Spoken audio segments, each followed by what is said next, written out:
we're going to talk about Celinka. This is Mike's Rochester retro deck, and I'm going to let him go. So you just let me know where I need to move the cursor, and I will move it. So it's your show, man. Go for it.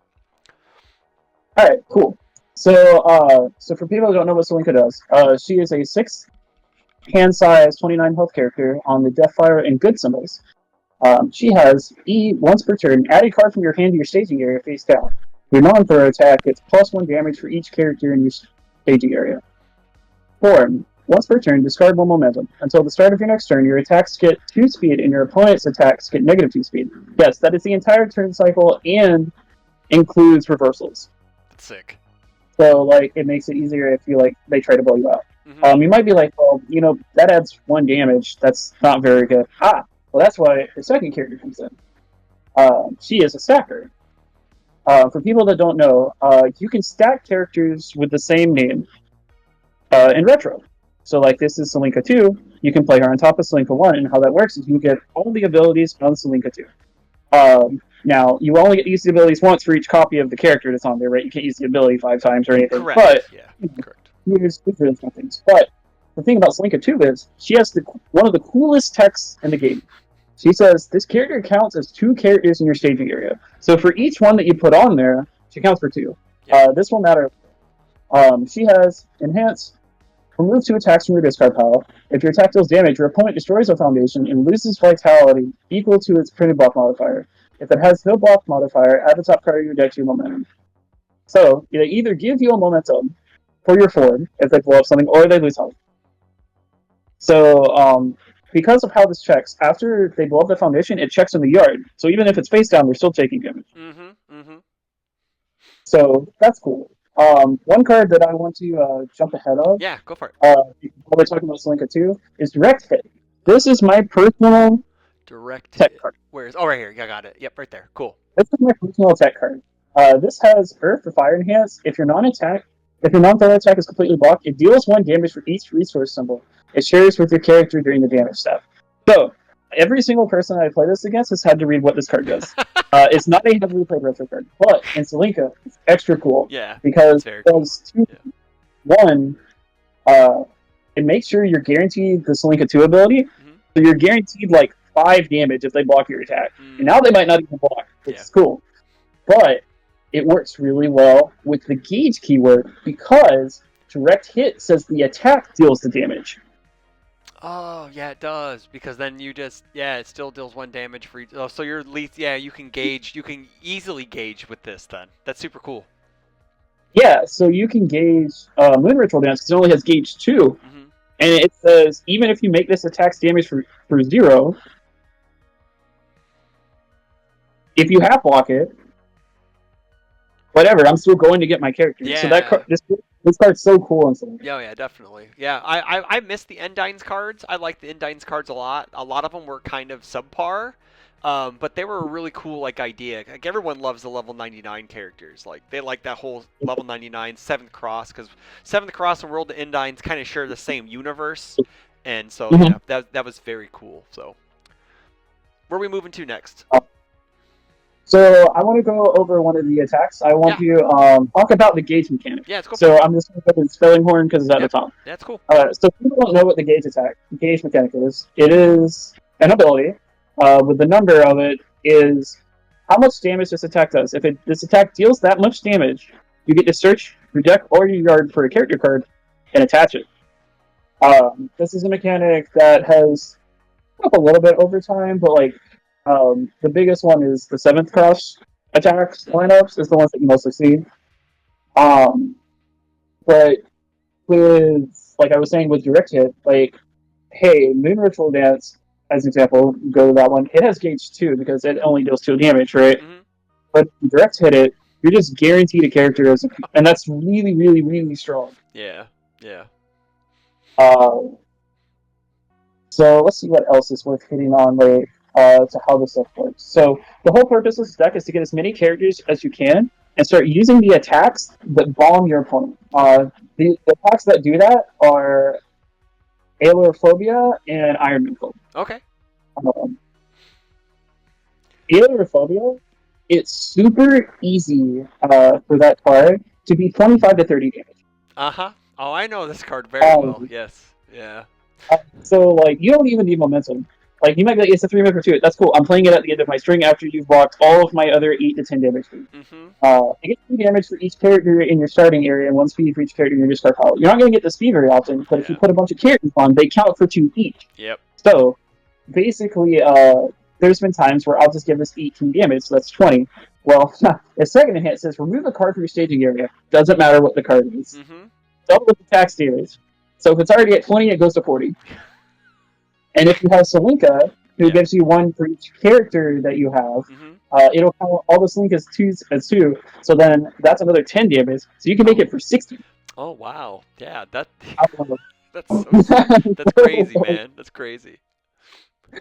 sometimes you just blow your opponent up. They disrespect you, block some Yeah. things that don't matter, and they die. Mhm. Also, 30 to 60 damage moves kill almost every character that sees play. So Yep. you can one shot somebody with this if they give you too much time by setting up. Yeah, that's very true. Um, the other card that's really good in this deck that does that kind of thing is Iron Knuckle. Yep. So Iron Knuckle is a lot like a card that was in, I think it was set 3 of Micro. Okay. It is a twice attack that basically Oh. gives you stats Yeah. from the number of characters you Yeah. have. Agile I drop. don't Yeah. know what the name of that attack is, but like I'm sure if people have been playing for a while, they know which one I'm talking Yeah. about. It's agile drop, I believe. Agile Drop. Yeah. I That's it. think it's agile drop. So Agile Drop is the spiritual successor to Iron Knuckle. Okay. Uh, obviously, Iron Knuckle's better, and like you said, they've nerfed stuff over time, right? Mhm. But Iron Knuckle also says like if you break or block this, no, Yep. like now we're good. Or if you do one of the like try to omni block this with Mm. like an attack, makes an omni block no. But it gets 1/1 for each character in your staging area, right? Well, if we make it up to the 5 characters, that's actually 9 It's characters, so it gets not. plus 9. It's just a 13 for an Laporta. Neat. So again, kind of just kill your opponent. Mhm. Um, let's see. Let's go over Leona Blade next. Yeah. Sure. We hit the Leona Blade earlier. So this is again a pet card. Uh, this has combo range, which a lot of our attacks have. Mhm. And Earring Bomb has range, which we'll show that in a second, Yeah. which is also cool. It's combo E. This attack is stun 3. Ready, all cards committed to play this control deck. So, you'll play it on a 6, you're always going to commit one, so you'll get to untap it. But sometimes, Yeah. you commit, you check a 2, and you just re-ready your whole board back, and it's totally fine. Mhm. It also has stun 3. Yes. So like it's also a 3 mid for 8. This thing just kind of does everything. It just kills them. They have to be very respectful. Stun 3 is very strong. I'm sure people have dealt enough with stun. We talked about Ice Dragon series earlier and stuff like that. Like Yeah. stun 3, very very strong. Yep. So that's cool. Now, there's a lot of ranged attacks. Like Dispelling Horn, Moonflare, and Irradiate are all ranged attacks. Mhm.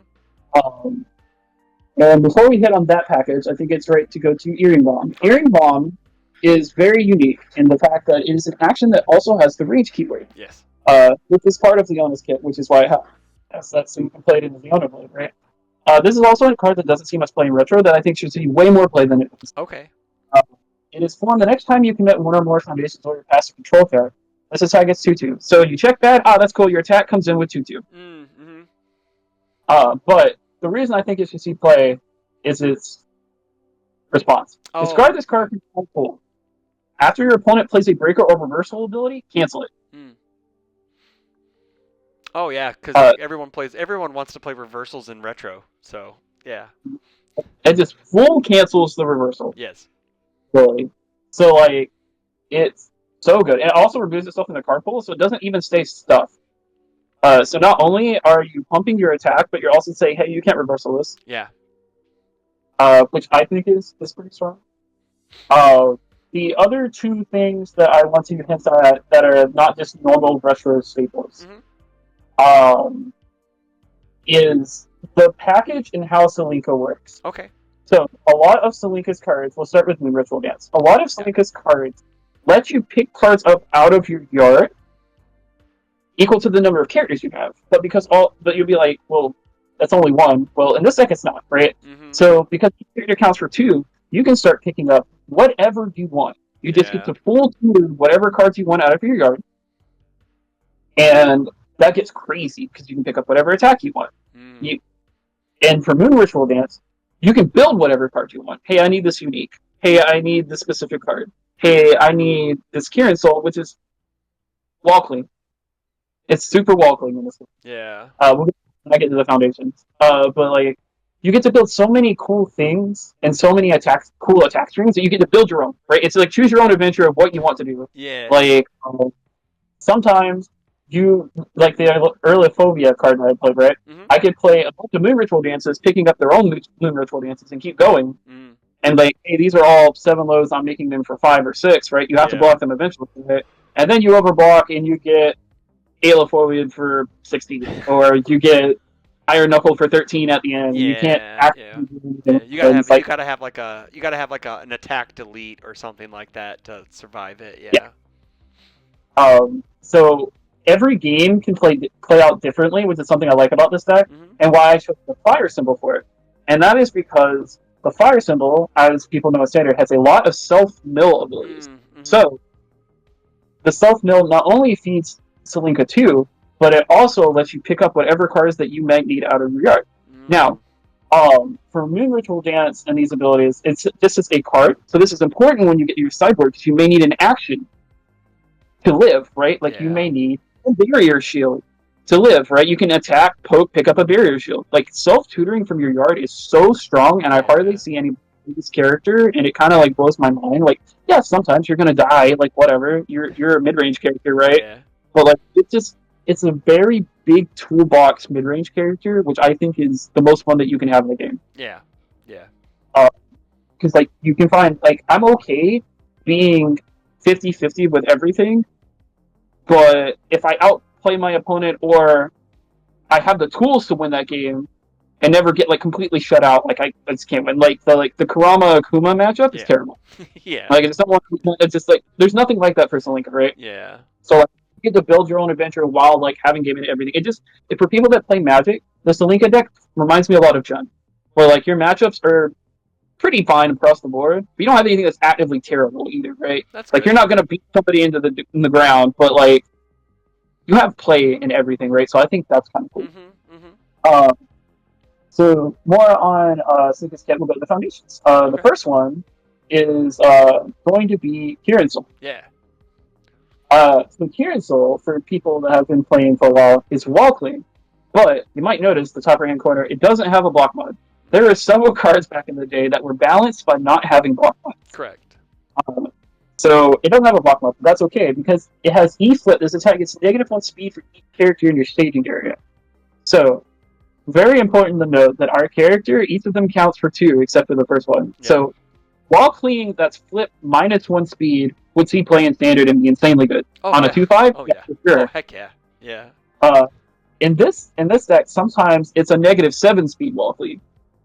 And you just get to block whatever you want. Yeah. Like somebody shotgun? Nah, we're having none of that. Yeah. Like Mm-hmm. Alright, on to the next one, Wishing Ward. Yeah. So you might notice, like, this is one of her cards has her art on it. Mm-hmm. It says, after this card leaves your hand, due to your opponent's effect, draw X cards. X equals the number of characters in your staging area. So, before we get on to the second ability, which is the one that people at home will actually know more about, Yep. this is super relevant because of a card that people play in Standard called Botan Scouting. Oh yeah. So, if your opponent's playing heavy discard, which does see play in Retro, right? They want to bring cards from your hand and kill them. And you have this card, you have characters out, they like almost don't want to do it because this is just discard this card, draw 3 cards. Yeah. And that's with one character out. Like, if you have more than one character out, they can't even activate their Botan's coatings because you draw 7 cards. That's silly. So, like, it's really funny. But the reason people may know about this from Standard is this card has E-flip, discard the top 3 cards of your deck, your opponent discards momentum. That sounds familiar, right? Correct. I made this card into a 1 diff. Yep. I think this effect is so good that I'm also playing the 1 diff in this deck. Yep. Like, I do not want my opponent to have momentum ever. Radiant Visage in Standard is a super good card, and if I have the fire symbol of my character, I'm playing 3 to 4 of them. Oh yeah, and sure. probably 4. I'm probably playing 4 of them in Standard because like you don't have as much like foundations you have to fight over for staples and stuff. Mm-hmm. Mm-hmm. Like that effect is just so draw. Yep. Let's see what else is interesting in the foundations that like people like normally don't really play against. Oh, Captain's Discontent. So this is also another card without a block mod, which sucks. Sometimes you have those. You should try to build those as much as possible because you obviously can't block them. Yeah. It has R flip. After an attack with a keyword rating is played, it gets +2 or -2 damage. And you might be like, that's okay. So I'm going to tell you this card works with Gauge. So you want to pump your attacks. So if your opponent half blocks them, you still get a character. Correct. And if you're playing against another Moon Ritual deck, and they're one of the ones that don't have damage on them, which is a lot of them, you can make their Moon Ritual for 0, and now it doesn't do anything. It doesn't do anything, yeah. So I think that's a lot of value on a 0 on a card that just doesn't really see play. Mm-hmm. Like, obviously, it can save your life too on occasion, but like you aren't counting on that, right? Like it's just this redemption those local things. Yep. One of the issues with this deck is the card A Moment of Rest.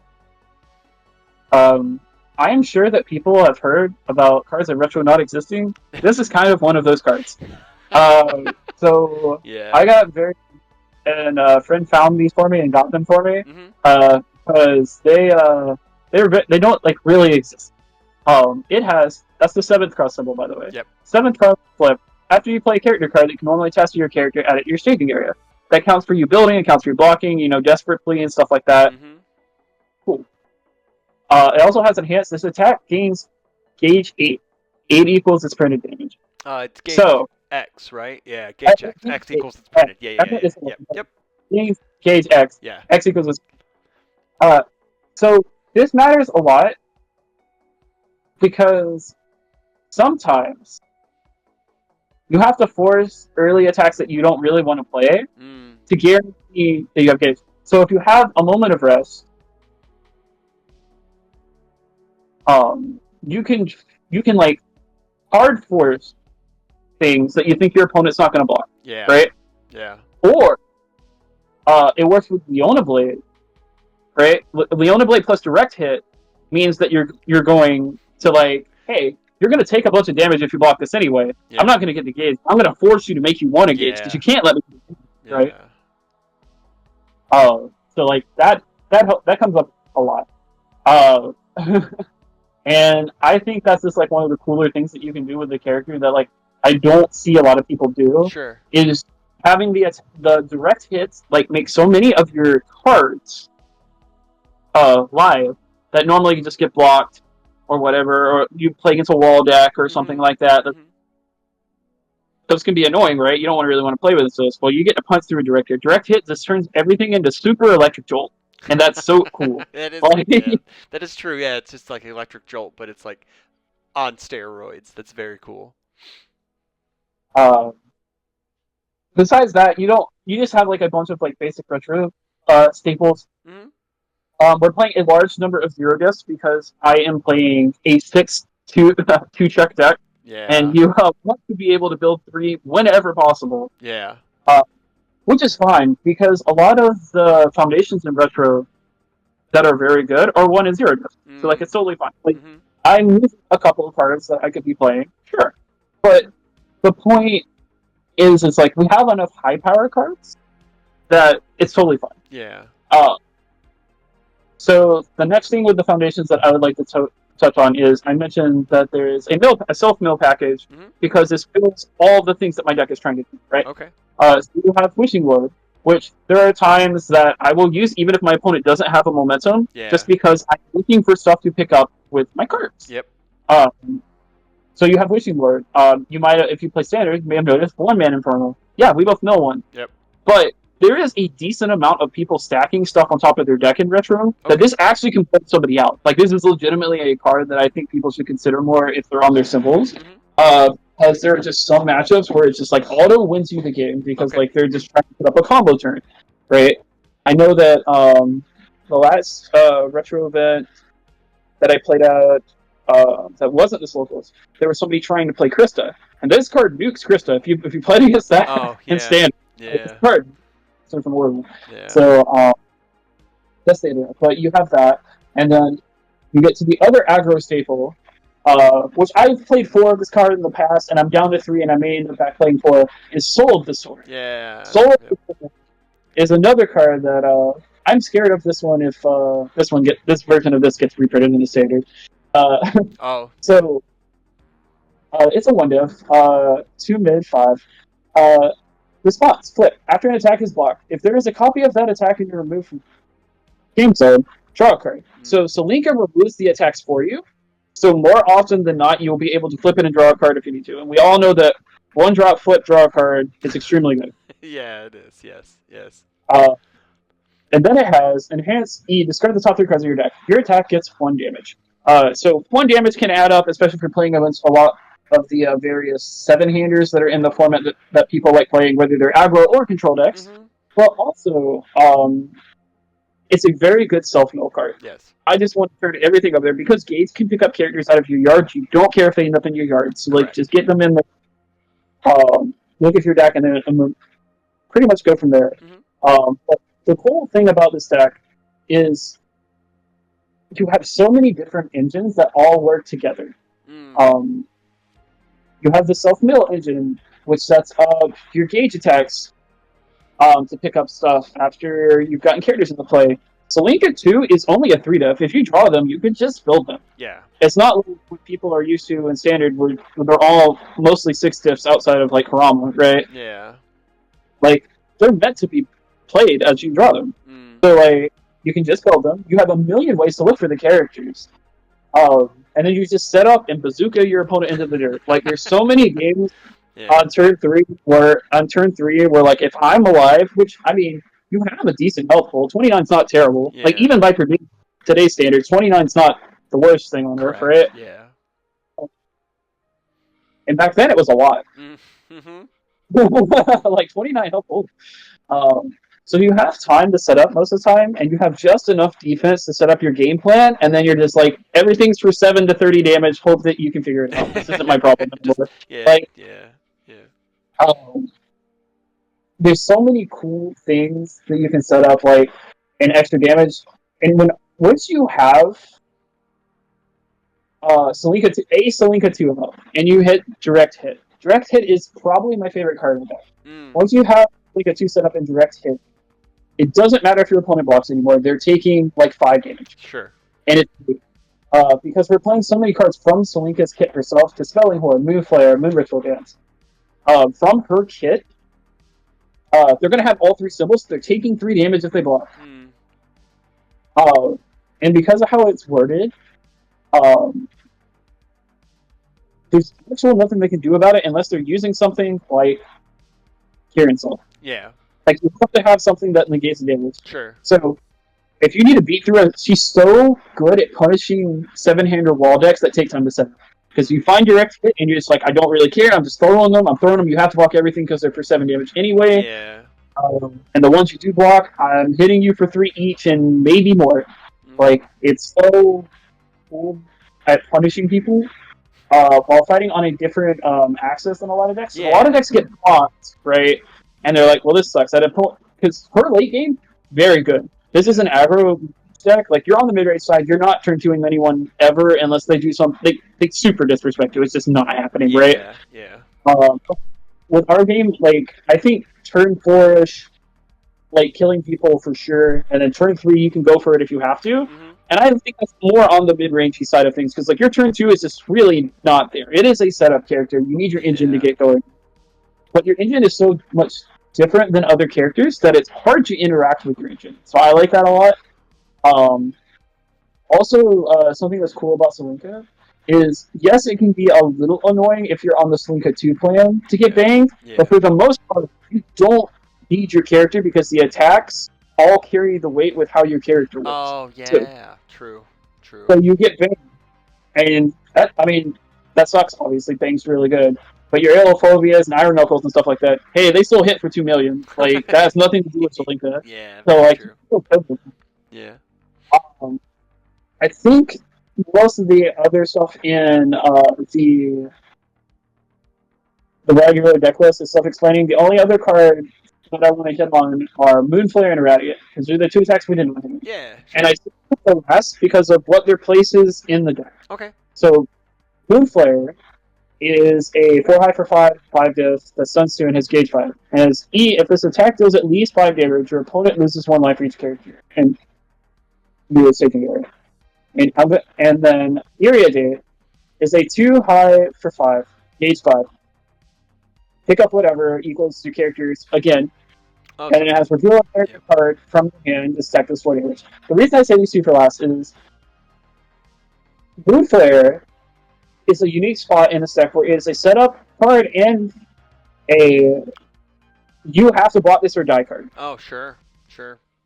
Because it's a setup card because it has stun 2. And if you have Celinka's form where it puts 2 speed on all of your attacks, it's effectively an 8 high for 5 that says, if you don't block this, I'm blasting you for 10 damage, and the burn can kill you. Yeah.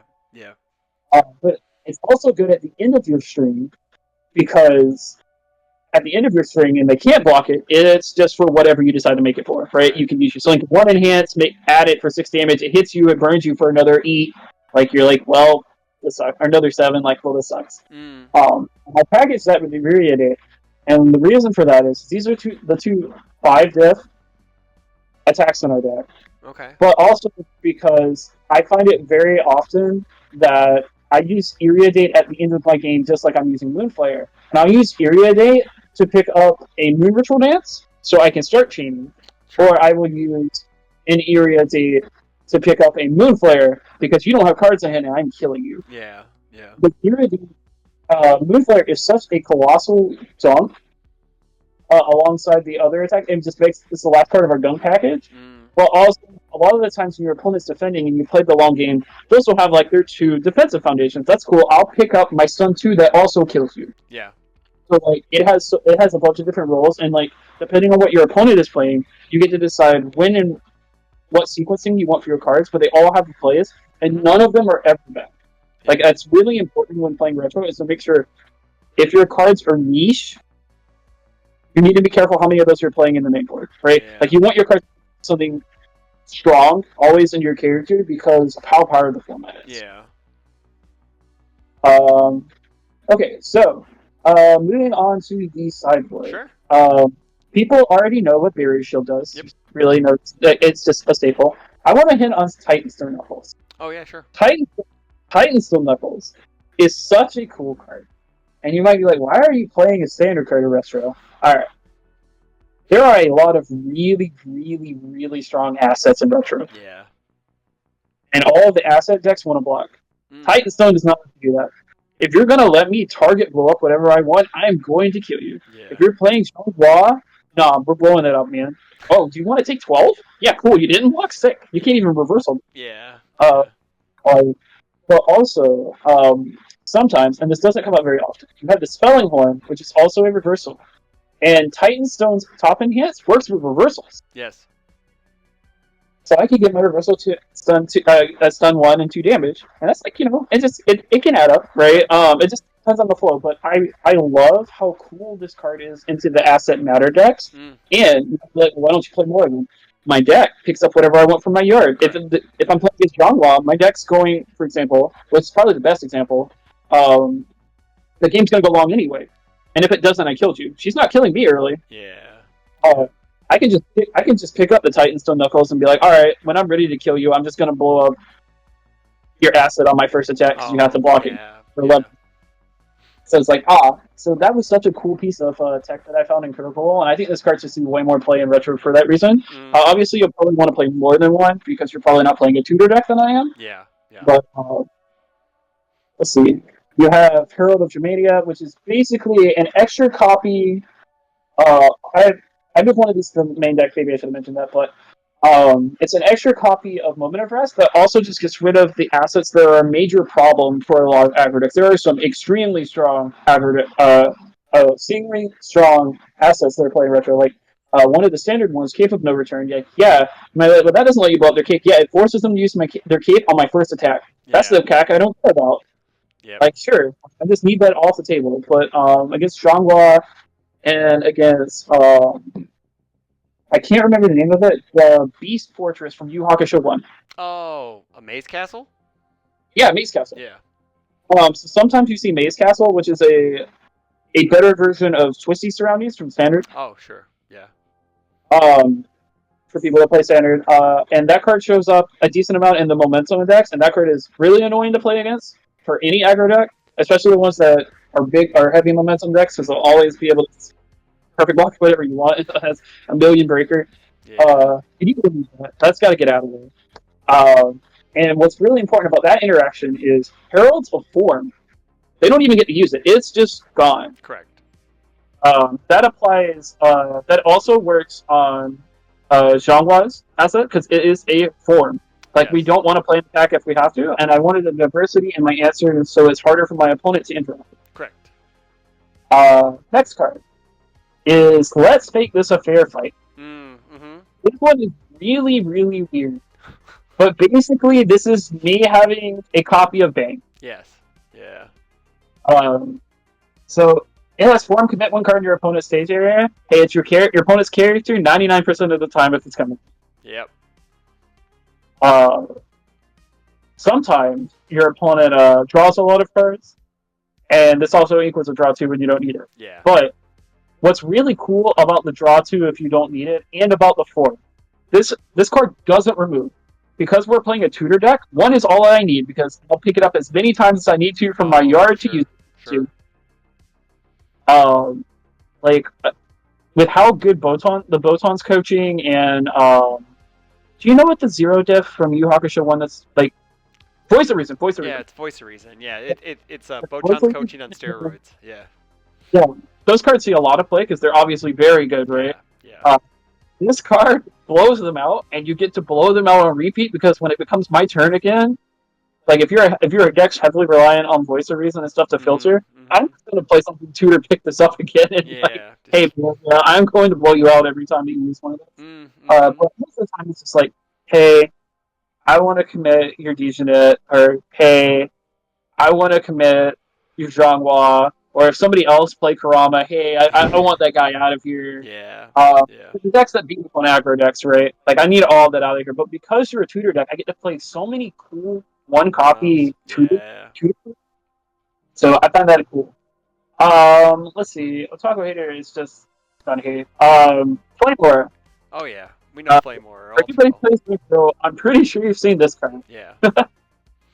Flame Aura does a lot of things in this deck. So the primary reason for Flame Aura is there are a lot of mono high decks because there's a lot of really strong attacks in retro.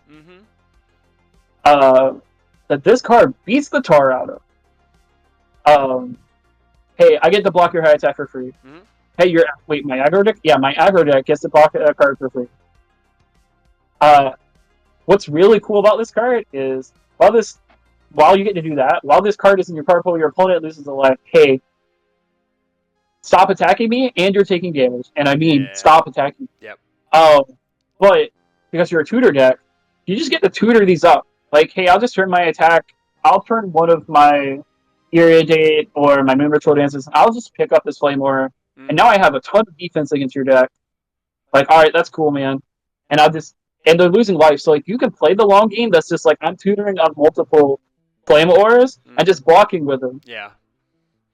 So that could be cool. Also, Flame Aura, as people play a lot of retro knows, like, hey, if you want to block a lot, you don't want to play against this card. And sometimes you have the engine of Flame Aura plus direct hit where your opponent doesn't want to block at all. Yeah, that's dirty. Like, you block my attack. I have 2 Flame Auras in my card pool. I have a direct hit.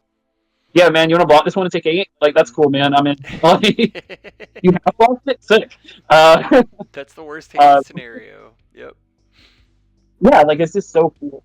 And then the last card that I'll touch on is Out of Your League. Yeah. Alright, so Out of Your League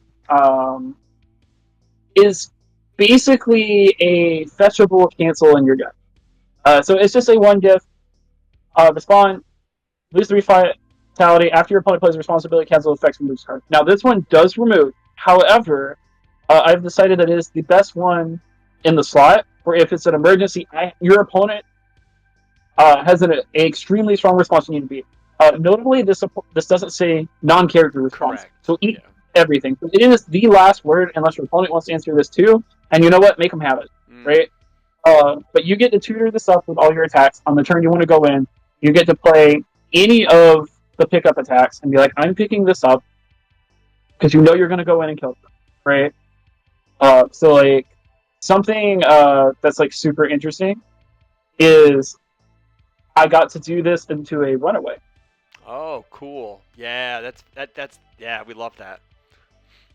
So my opponent tried to run away uh, by Moonflare. Is it Moonflare? No. It was they tried to run away my Leona Blade, and they took 8 to try to play the runaway, and then it got canceled, and they took another like 14 and died. That's awesome. We love hating on Runaway in this house. I love hating on I it. hate that card. It is not very, even as a defensive player. I don't like that card existing because I think it promotes your opponent playing bad by overextending and being like, Oh I could yeah, sit on, yeah, and I just don't like cards like that. Like yeah, if you overextend, even as a defensive player, if I overextend, you should be able to kill me. yeah. And I feel like that prevents that. Just it has too low a cost. But yeah, I got to blow somebody out with Kesling to run away. They were not happy Yeah. about it. It's like, No, yeah. but yeah, no, that's mostly the deck. The Okay. play it's a fire mid range deck. I said I like a fire symbol. This is my second favorite character in the entire game, Nice. behind Kog'Maw. Uh, the fire package has a bunch of different things that you can do in it. Hmm. If we're looking at somebody that like would want to pick up this deck, the Leona blades are not necessary, right? Correct. So Yeah. Leona blades is like super hard to come across. You probably won't be able to find them. You can replace the Leona blade with the fourth Iridium and the fourth Iron Oh, Knuckle, Iron and it's Knuckle. so Yeah. it's totally fine. Like those are 3 ups. You can turn the 2 over. Earring Bomb is for some reason only like an $8 card. I think this card is cracked.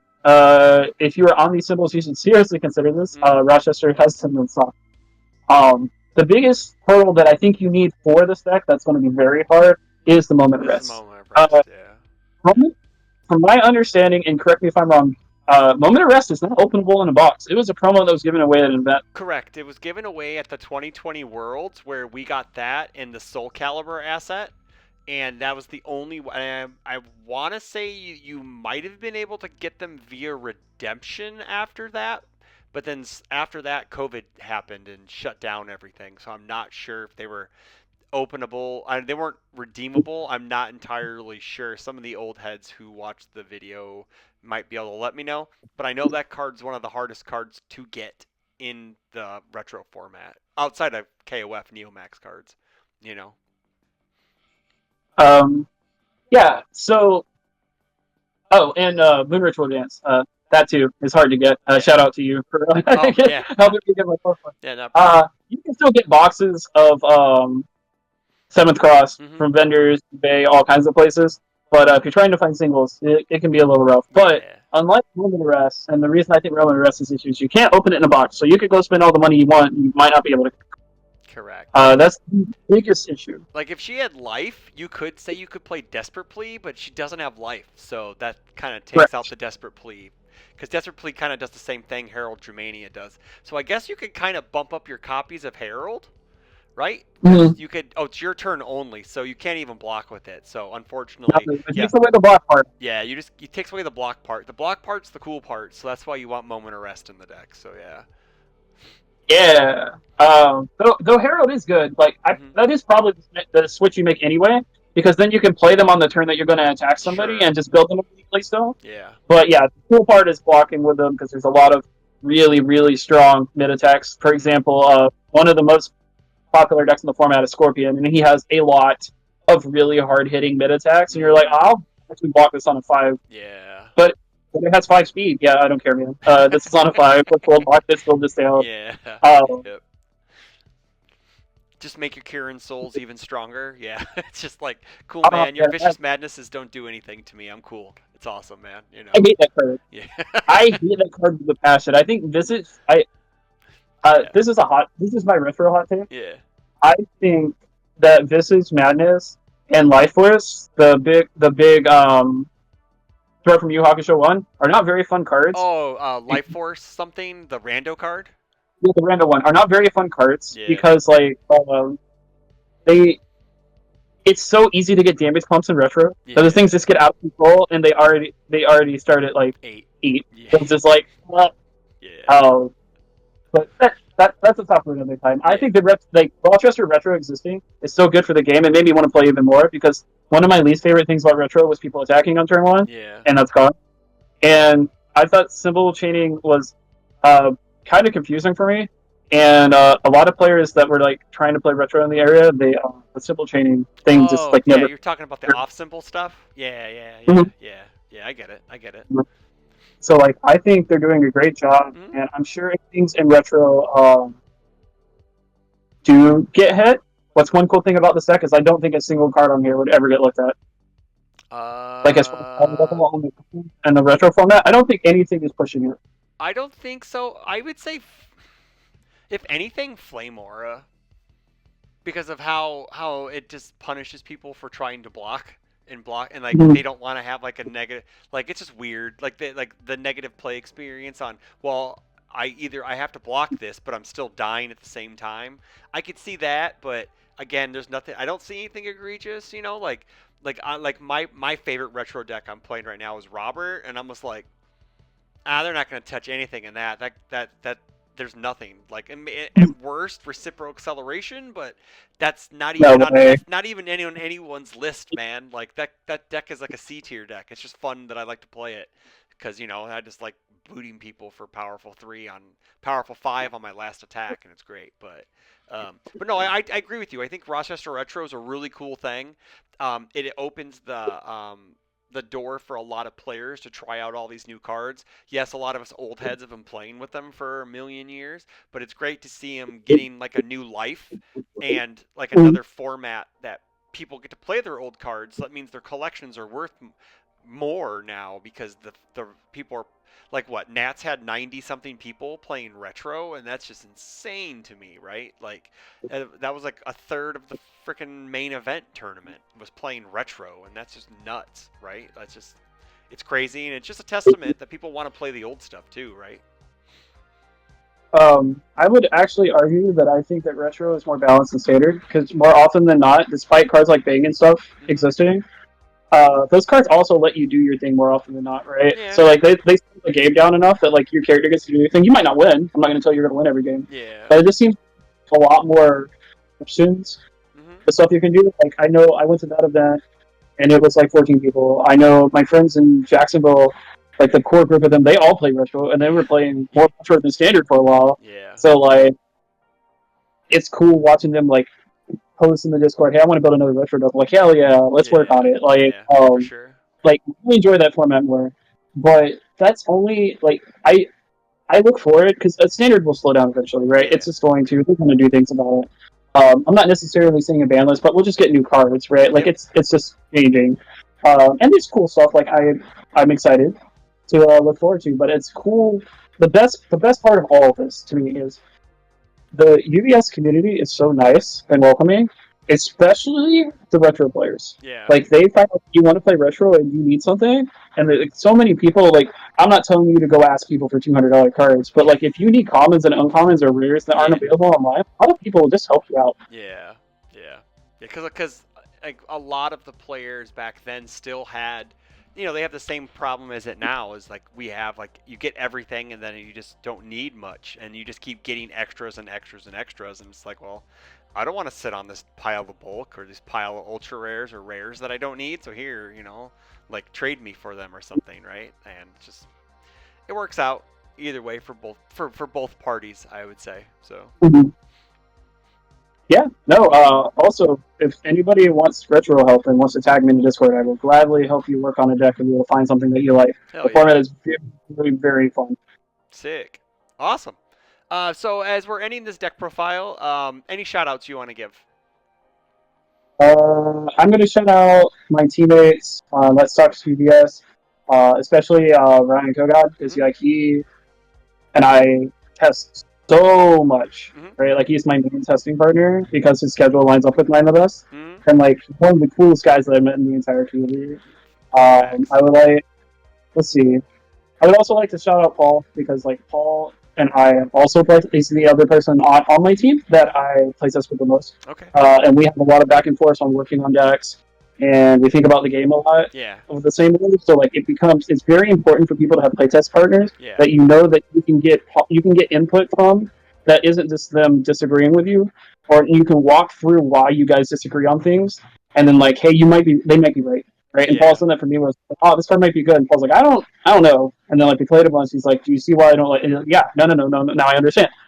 And I think having, I think us having such a tight knit community with nice people in it Mhm. for the most part, helps out a lot, right? So if people want help on something, especially if you're experienced, like I'm sure if somebody really liked your Robert deck, that you would talk them how the deck works. Yeah. Like they're like, Yeah. oh, I like Ingenium cards. Oh, cool, let's go talk about it, right? Yeah. Oh, I'm surprised Paul hasn't tried Robert yet because it's in the same kind of vein as Ingenium, you know? Like it's just like we play giant kicks, man. That's all we do. It's so much fun. But yeah, like He needs to. He needs to. Period. yeah. Well, awesome. All right. Well, again, thanks for the deck profile. So we're gonna